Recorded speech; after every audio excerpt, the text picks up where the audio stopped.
ನಮಸ್ತೆ ಪ್ರೇಕ್ಷಕರೇ, ನಾನು ನಿಮ್ಮ ಪ್ರೀತಿಯ DMS. ಕಳೆದ ವಿಡಿಯೋನಲ್ಲಿ ಜೆರ್ಸಿ ಹಸು ಬಗ್ಗೆ, ಅದರ ಒಂದು ಹಿನ್ನೆಲೆ, ಜೆರ್ಸಿ ಹಸು ಅಂದ್ರೆ ಏನು, ಮತ್ತೆ ಆಹಾರದ ಕ್ರಮಗಳೇನು, ದೇಹದ ಒಂದು ಗುಣಲಕ್ಷಣಗಳೇನು, ಮತ್ತೆ ಒಂದು ಹಾಲಿನ ಉತ್ಪಾದನೆ ಹೇಗಿರ್ತದೆ, ಅದರ ಒಂದು ರೇಟ್ ಏನಿರ್ತದೆ ಅನ್ನೋ ಬಗ್ಗೆ ಸಂಪೂರ್ಣವಾದಂತ ಮಾಹಿತಿಯನ್ನ ನಿಮ್ಮ ಮುಂದೆ ಹಂಚ್ಕೊಂಡಿದೆ.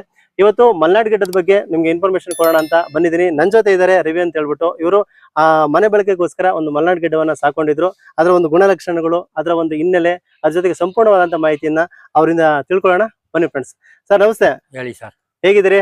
ಚೆನ್ನಾಗಿದ್ದೀರಾ? ಊಟ ಆಯ್ತಾ? ಊಟ ಆಯ್ತು ಸರ್. ಏನ್ ಊಟ ಮಾಡಿದ್ರಿ? ಮಾಮೂಲಿ ಮಟನ್ ಸಾರು ಊಟ ಮಾಡಿ ಎಲ್ಲ ಫಂಕ್ಷನ್ ಹೋಗಿದ್ದು. ಒಳ್ಳೆ ಊಟ ಮಾಡಿದ್ರಿ. ಈಗ ನೀವು ಮಲ್ನಾಡ್ ಗಿಡ್ಡ ಅಂತ ನಿಮ್ಗೆ ಹೆಂಗ್ ಗೊತ್ತಾಯ್ತು? ಆ ಮಲ್ನಾಡ್ ಗಿಡ್ಡ ಸಾಕ್ಬೇಕು ಅಂತ ನಿಮ್ಗೆ ಯಾಕೆ ಅನಿಸ್ತು? ಏನ್ ಇದ್ರ ಏನ್ ವಿಶೇಷ? ಸರ್, ನಾನು ಟೂರ್ ಹೋಯ್ತಿದ್ದಿ, ಎಲ್ಲಾರ ಒಂದು ಗಿಡ್ಡ ತಗೋಬೇಕು ಅಂತ ಆಸೆ ಇತ್ತು. ನಾನು ಅಲ್ಲೆಲ್ಲ ಬೆಳ್ತಂಗಡಿ ಅಲ್ಲೆಲ್ಲ ಧರ್ಮಸ್ಥಳ ಹೋಯ್ತಿದ್ದಾಗ ಯಾರೋ ನಾನು ಕಾಯಿ ವ್ಯಾಪಾರ, ಕೊಬ್ಬರಿ ವ್ಯಾಪಾರ, ತುಪ್ಟೂರು ತುರ್ಬೇಕಾರೆ ಎಲ್ಲ ವ್ಯಾಪಾರ ಮಾಡ್ತೀನಿ. ಅಲ್ಲಿ ಒಂದು ಫ್ರೆಂಡ್ಸ್ ತಾವ್ ಸಿಕ್ಕೋದಿದ್ದು, ಫ್ರೆಂಡ್ಸ್ ತಾವ್. ಆಗ ಅವನು ನನಗೆ ಇದಾಗೋದಿಲ್ಲ, ನೀನು 15 ವರ್ಷದಿಂದ ಪರಿಚಯ, ನೀನು ತಕೋಕ್ ಸಾಕು ಅಂದ್ಬಿಟ್ಟು ನನಗೆ ಕೊಟ್ಟ.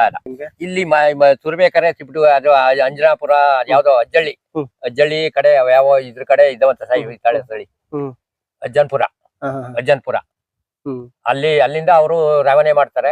ಅವ್ರು ಯಾವ ನಾನೇ ಹತ್ಕೊ ಹೋದಾಗ ನನಗೆ ಆಕರ್ಷಕ ಸಿಕ್ಕಿದ್ದು, ಗುರುಪ್ರವೇಶಕ್ಕೊಂದು ಹೋಗಿದ್ದಿ, ಅದೇ ಇದೇ ಉದ್ದೇಶದಲ್ಲಿ ನನಗೆ ಸಿಕ್ಕಿದ್ದು ಆಕರ್ಷಕ. ಎಷ್ಟು ಕೊಟ್ಟು ತಗೊಂಡಿದ್ರಿ ಇದನ್ನ? ಇದು 12,000 ಕೊಟ್ಟಿ ಸರ್. 12,000 ಚಿಕ್ಕದಿದಾಗ? ಚಿಕ್ಕದು ಇಲ್ಲ, ಈದಿತ್ತು, ಹೆಣ್ಚಿನಾಗಿತ್ತು, ಕರ ಹಾಕಿತ್ತು. ಅದು ಇದೆಷ್ಟೇ ಸುಲಣ? ಈಗ ಇದ್ರೆ ಎರಡನೇದು, ಈಗ 5 ತಿಂಗಳಾಗಿದೆ. ಇದು ಟೋಟಲ್ ಇದು ಎಷ್ಟು ಕರು ಹಾಕ್ಬೋದು ಈ ಫುಲ್ ಈ ಜೀವಿತಾವಧಿಯಲ್ಲಿ? ಸರ್, ಒಂದು 15 ಕರ ಅಂದ್ರೆ 20ರಿಂದ ಹಾಕ್ಬೋದು ಅಂತ. ಈಗ ನೀವು ತಂದ್ಮೇಲೆ ಈಗ ಒಂದು ಕರು ಹಾಕಿದ್ಯಾ? ಒಂದು ಅವ್ರ ತವೆ ಹಾಕಿತ್ತು. ಈಗ ಎರಡನೇ ಕರು ನಮ್ ತಾವು ತುಂಬಾ ಆಗಿದೆ. ಕರು ಎಲ್ಲಿ ಕಾಣ್ತಾ ಇಲ್ಲ? ಕರ ಕೊಟ್ಬಿಟ್ಟೆ ಸರ್, ಮೊನ್ನೆ ಗಂಡು ಕರ. ಅದು ಎಷ್ಟು ಕೊಟ್ರಿ? 2,800 ಕೊಟ್ಬಿಟ್ಟೆ. ಅದ್ರೇನು ಬ್ರೀಡಿಂಗ್ ಏನೋ ತಗೊಂಡೋದ್ರ? ಯಾರೋ ಗಂಡು ಕರ ಅಲ್ಲ, ಯಾರೋ ಸಾಕ್ತೀನಿ ಅಂತ ತಕೋದ್ರು. ಇದ್ ಮಾಡ್ತೀನಿ, ಬಿತ್ತನೆ ವರಿ ಮಾಡ್ತೀನಿ ಅಂತ. ಓಕೆ. ಇದಕ್ಕೆ ಆಹಾರ ಅಂತ ಹೇಳಿ ಏನೇನ್ ಹಾಕ್ತಿರಿ ಸರ್? ಚಕ್ಕೆ ಒಟ್ಟು, ಕಡ್ಲೆ ಒಟ್ಟು, ನುಚ್ಚು, ಪೀಡ್ಸು ಎಲ್ಲ ಒಂದೊಂದ್ ಡಬ್ಬ ಹಾಕ್ತೀನಿ.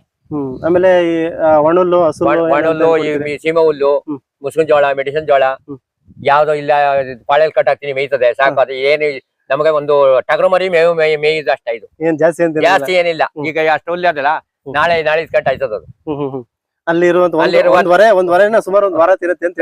ಒಂದು 3 ದಿನ ಎಂತ ಮೇಯ್ದಿಲ್ಲ. ಇದು ಸಿಂಪಲ್. ಓಕೆ. ಇದಕ್ಕೆ ಒಂದು ದಿನಕ್ಕೆ 2 ಟೈಮ್ ಸೇರಿ ಎಷ್ಟು ಹಾಲು ಕೊಡ್ಬೋದು ಸರ್? 3 ಲೀಟರ್ ಕೊಡ್ತಿತ್ತು ನಾನು ತಂದ ಮೇಲೆ. ಬೆಳಗ್ಗೆ 1:30, ಸಂಜೆ 1:30. ನಾನು ಈಗ ನೆಕ್ಸ್ಟ್ ಸೂಲ್ಗೆ 2 ಲೀಟರ್ ಕೊಡ್ಬೋದು ಅಂತ ಅಷ್ಟೇ. ಎರಡನೇ ಸೂಲ್ಗೆ ಎಷ್ಟು ಕೊಡ್ಬಂತ? 4 ಲೀಟರ್ 5 ಲೀಟರ್ ಲೆವೆಲ್ ಬರ್ತದೆ. ಹಾಲು ಹೇಗಿರುತ್ತೆ ಇದ್ರದ್ದು? ಫೈನ್ ಸಹ ಹಾಲು. ನನಗೆ ಯಾರೋ ಮಾಹಿತಿ ಕೊಟ್ರು, ಶುಗರ್ ಬಿಪಿಗೆ ಬೆಂಗಳೂರಲ್ಲಿ 100-150 ರೂಪಾಯಿ ಡೈಲಿ ತಗೋತಾರೆ ಅಂತ. ಮೆಂಡದವರು ಯಾರೋ ಒಂದು 5 ಹಸಿ ಮಡಿಕೊಂಡು ಕಾರಲ್ಲಿ ತಗೋದ್ರಂತೆ ಬೆಂಗಳೂರಿಗೆ. ಹಾಲ 150 ರೂಪಾಯಿ ಅಂತ 1 ಲೀಟ್ರು. ನನಗೂ ಮೊನ್ನೆ ಯಾರೋ ಹೆಂಗಂದ್ರು, ಈ ಹಾಲು ಶುಗರ್ ಬಿಪಿ ಅವ್ರಿಗೆ ಭಾರಿ ಒಳ್ಳೇದಿದು ಅಂತ ಹೇಳಿದ್ರು. ಪ್ರೋಟೀನ್ ಜಾಸ್ತಿ ಇದೆ, ಎಣ್ಣೆ ಅಂಶ ಜಾಸ್ತಿ ಇದೆ, ಪೌಷ್ಟಿಕ ಅಂಶ ಜಾಸ್ತಿ ಈ ಇದ್ರದ್ದು ಮೊಸರು ಅಥವಾ ಬೆಣ್ಣೆ ಆಗಿರ್ಬೋದು, ತುಪ್ಪ ಆಗಿರ್ಬೋದು, ಎಲ್ಲ ಹೇಗಿರುತ್ತೆ? ಪ್ರತಿಯೊಂದು ಒಳ್ಳೇದೇ. ಇದು ಈ ಹಸಿಂದು ಒಳ್ಳೇದೇ. ಈ ಕಾಫಿ ಅಥವಾ ಟೀ ಏನಾದ್ರು ಕಾಯಿಸಿದಾಗ ತುಂಬಾ ಚೆನ್ನಾಗಿದೆ, ಟೇಸ್ಟ್ ಆಗಲ್ಲ ಸರ್. ನಾವು ಈಗ 1 ವರ್ಷ ಕುಡಿದ್ವಲ್ಲ ಸರ್. ಈಗ 1 ವರ್ಷ ಈಗ ಇದು ನಾ ತಂದು ಈಗ 8ನೇ ತಿಂಗಳು, ಈಗ ನೆಕ್ಸ್ಟ್ ತಿಂಗಳು ಅಂದ್ರೆ 1 ವರ್ಷ. ಇದು ನಿಮ್ ಮನೆ ಬಳಕೆಗೆ ಮಾತ್ರ ಯೂಸ್ ಮಾಡ್ಕೋತಾರೋ ಬೇರೆ ಬೇರೆಯವ್ರಿಗೂ ಆಗ್ತಿದ್ದ ಸರ್? ನಾವು ನಮ್ಮ ಮನೆ ಬಳಕೆಗೆ 1 ಲೀಟರ್ ಮಡಿಕೊತಿದ್ದೋ, 2 ಲೀಟರ್ ಬೇರೆಯವ್ರಿಗೆ ಆಗ್ತಿದ್ವಿ. ಎಷ್ಟಂಗ್ ಕೊಡ್ತಾ ಇದ್ರಿ? ನಾವೇನೋ 40 ರೂಪಾಯಿ ಕೊಡ್ತಿದ್ದ ಸರ್. ಈಗ ಮೊನ್ನೆ ನಾವು ಈ ಬಿಡ್ಸ್ಕೊಂಡ್ ಮೇಲೆ ಗೊತ್ತಾಯ್ತು ಹಿಂಗ್ 100-150 ಅಂತ.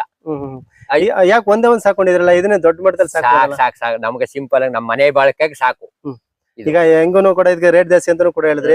ಡೈರಿ ಆದ್ರೆ 40-45 ರೂಪಾಯಿ ಕೊಡ್ತಾರೆ. ಇನ್ನು ಹೊರಗಡೆ ಆದ್ರೆ 100-150 ರೂಪಾಯಿ, 200 ರೂಪಾಯಿ ಕೊಡ್ತಾರೆ. ಅದ್ರಲ್ಲಿ ನೀವು ದೊಡ್ಡ ಮಟ್ಟದಲ್ಲಿ ಒಂದು 10-20 ನೆಕ್ಸ್ಟ್ ಮುಂದಕ್ಕೆ ಇದು ನಮ್ದು ಒಂದು ಏನೇನಾವೆ ಇದಾದ್ಮೇಲೆ ನಾವು ಒಂದು 4-5 ಮಡಿಕೊಂಡು ನಾವು ರವಾನೆ ಮಾಡೋಕೆ ಪ್ರಯತ್ನ ಮಾಡ್ತೀವಿ. ಈಗ ಇದು ನೀವು ಅಲ್ಲಿಂದ ತಂದಾಗಿಂದ ಇಲ್ಲಿವರೆಗೂ ಏನಾದ್ರು ರೋಗಗಳಂತ ಯಾವ್ದು ನಮ್ಮ ಇದಕ್ಕೆ ಒಂದ್ ಚೂರು ರೋಗ ಯಾವ್ದು ಯಾವ ಕಾಯಿಲೆ ಅನ್ನೋದು ಇದುವರೆಗೂ ಮಾಡ್ಲಿಲ್ಲ ಸರ್. ಯಾವ್ದು ಇಲ್ಲ, ನಮ್ಗೆ ಏನಿಲ್ಲ, ಏನು ತೊಂದ್ರೆ ಇಲ್ಲ. ಅಕಸ್ಮಾತ್ ಕಾಯಿಲೆ ಅಂತ ಯಾವ್ದಾರು ಬರುತ್ತೆ ಅಂತ ಯಾರು ಹೇಳಿದ್ರ ನೀವು? ತರ್ಬೇಕಾದ್ರೆ ಯಾವ್ದು ನಮ್ಗ ಕಾಯಿಲೆ ನಾ ತಂದು ತವಿಂದ ಇದುವರೆಗೂ ನಮ್ಮ ಸಹ ಒಂದಿನ ಇದು ಮಾಡ್ಲಿಲ್ಲ, ಕಾಲು ಎತ್ತಿಲ್ಲ, ಯಾವ್ದು ಮಾಡ್ಲಿಲ್ಲ. ಈಗ ಹಸು ತಗೊಬಂದ್ರಿ ಅಲ್ವಾ ನೀವು, ಅದನ್ನ ಹಸು ತಗೊಬರ್ಬೇಕಾದ್ರೆ ಆಯ್ಕೆ ಹೇಗ್ ಮಾಡ್ಕೊಂಡ್ರಿ? ಈ ಹಸು ಚೆನ್ನಾಗಿದೆ ಹೆಂಗಿದೆ ಅಂತ ಹೆಂಗ್ ಗೊತ್ತಾಯ್ತು? ಏನಿಲ್ಲ ಸರ್, ಈಗ ಮನೆ ಗುರು ಪ್ರವೇಶಕ್ಕೆ ಬಂದು ಫ್ರೆಂಡ್ಸ್ ನಾನು ಕಾಯಿ ಕೊಬ್ಬರಿ ಕೊಡಿಸ್ತಿದ್ದೆ ಅವ್ರಿಗೆ ಯಾರಿಗೋ ಹುಷಾರಿರ್ಲಿಲ್ಲ, ಅವ್ರಿಗೆ ಸಾಕೋಕ್ಕಾಗಲ್ಲ, ನಾನು ಕೊಟ್ಬಿಡ್ತೀನಿ ರವಿ ಅಣ್ಣ ಅಂದ್ರು. ಕೊಡಪ್ಪ ಎತ್ತಾಕೋಯ್ತು ಮನೆಗೆ ತಕ ಬಂದಿದ್ದೆ. ಈಗ ಒಂದ್ ಹಸು ತಗೋಬೇಕಾದ್ರೆ, ಈಗ ಮಲ್ನಾಡ್ ಗಿಡ ತಗೋಬೇಕಾದ್ರೆ 25,000 ಏನೇನೆಲ್ಲ ನೋಡ್ತೀರಿ? ಇದು ಸುಳಿ ಯಾವ ನೋಡ್ತೀನಿ ನೋಡಿ ಸರ್. ಇದೇನಿದು? ಇದು ಇದೆ ಸುಳಿ. ಸುಳಿನ ಇದು? ಇದ್ಯಾವ್ದು ಇಲ್ಲೆಲ್ಲಾರ ಕಂಡ್ರೆ ಜೊತೆಗ್ ಸುಳಿ, ಅದ್ ಯಾವ ಸುಳಿ ಅಂತ ಹೇಳ್ತಾರೆ ನಮ್ಗೆ. ಈ ಕಂಕಾಲ್ ಸುಳಿ, ಜೊತೆಗ್ ಸುಳಿ ಇವೇನೋ ಅಂತ ಹೇಳ್ತಾರೆ. ಇದು ಒರಿಜಿನಲ್ ಸುಳಿ. ಇದು ಒರಿಜಿನಲ್ ಸುಳಿ. ಇಲ್ಲಿದ್ರೆ ತಗೋಬಹುದು.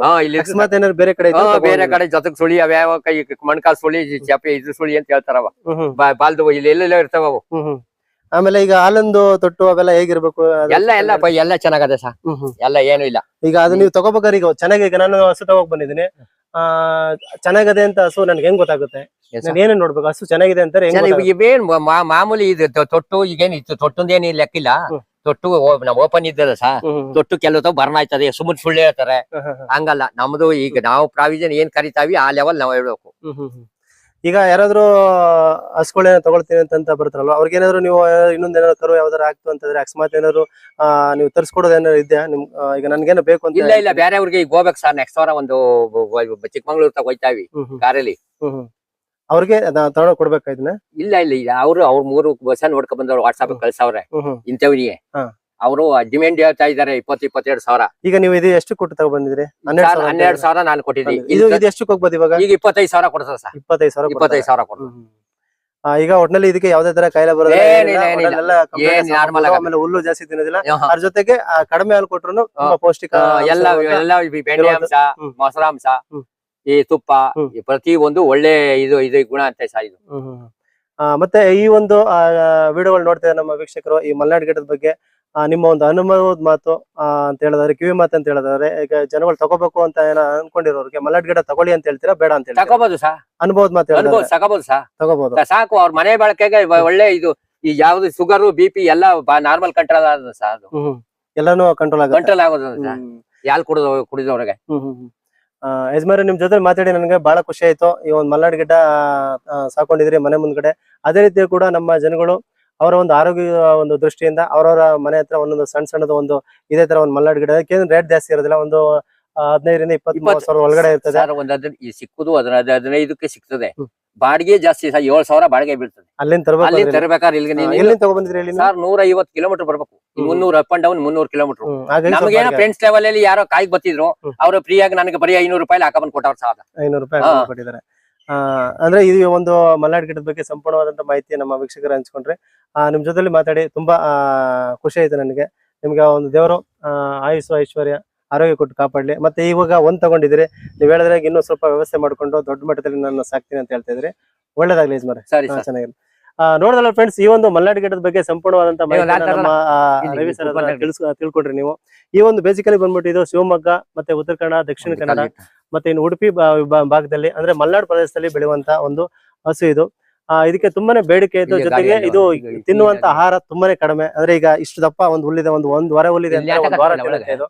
ಆಹಾರ ತಿನ್ನೋದು ಕಡಿಮೆ, ಜೊತೆಗೆ ಹಾಲು ಕೊಡೋದು ಕೂಡ ಕಡಿಮೆ. ಆದ್ರೆ ಹಾಲಿನ ಒಂದು ಪ್ರಮಾಣ ಏನ್ ಕಡಿಮೆ ಇದ್ರೂ ಕೂಡ ಇದ್ರ ಒಂದು ಏನ್ ಟೇಸ್ಟ್ ಏನಿದೆ ತುಂಬಾನೇ ಕೂಡ ಒಳ್ಳೆಯ ಒಂದು ಟೇಸ್ಟ್ ಇರ್ತದೆ. ಅದರ ಒಂದು ಕಾಫಿ ಮಾಡೋದಾಗ್ಲಿ, ಟೀ ಮಾಡ್ಕೊಳ್ಳೋದಾಗ್ಲಿ, ಅಥವಾ ಬೆಣ್ಣೆ ತುಪ್ಪ ಆಗ್ಲಿ ತುಂಬಾ ಘಮ ಅಂತ ಇರ್ತದೆ, ತುಂಬಾ ಚೆನ್ನಾಗಿರುತ್ತೆ. ನೀವೇನೇ ಕೂಡ ಫೀಲ್ ಮಾಡ್ತೀರಿ. ಈಗ ಏನು HF ಜರ್ಸಿ ಅಂತ ಹಸುಗಳಿಂದ ಏನ್ ಡೈರಿಯಿಂದ ಹಾಲು ಏನ್ ತಗೊಂಡ್ ಬರ್ತೀರಾ, ಅದಕ್ಕಿಂತನೂ ಕೂಡ ಇದು ತುಂಬಾ ಟೇಸ್ಟ್ ಆಗಿರುತ್ತೆ ಅಂತ ಕೂಡ ಹೇಳ್ಬೋದು ಫ್ರೆಂಡ್ಸ್. ಇದೇ ತರದ ಒಂದು ಹೆಚ್ಚಿನ ವಿಡಿಯೋಗಾಗಿ ನಮ್ಮ ಒಂದು ಚಾನಲ್ ಅನ್ನ ಸಬ್ಸ್ಕ್ರೈಬ್ ಮಾಡಿ, ಲೈಕ್ ಮಾಡಿ, ನಿಮ್ಮೆಲ್ಲ ಫ್ರೆಂಡ್ಸ್ಗಳು ಕೂಡ ಶೇರ್ ಮಾಡಿ. ಅವರು ಕೂಡ ಈ ರೀತಿಯ ಮನೆ ಬಳಕೆಗೋಸ್ಕರ ಮನೆ ಮುಂದೆ ಈ ರೀತಿಯ ಒಂದು ಹಸುವನ್ನು ಸಾಕ್ಲಿ ಅಂತ ಹೇಳ್ತಾ ಈ ಒಂದು ವಿಡಿಯೋನ ಇಲ್ಲಿಗೆ ಮುಗಿಸ್ತಾ ಇದ್ದೀನಿ. ಧನ್ಯವಾದಗಳೊಂದಿಗೆ ನಾನು ನಿಮ್ಮ ಪ್ರೀತಿಯ DMS.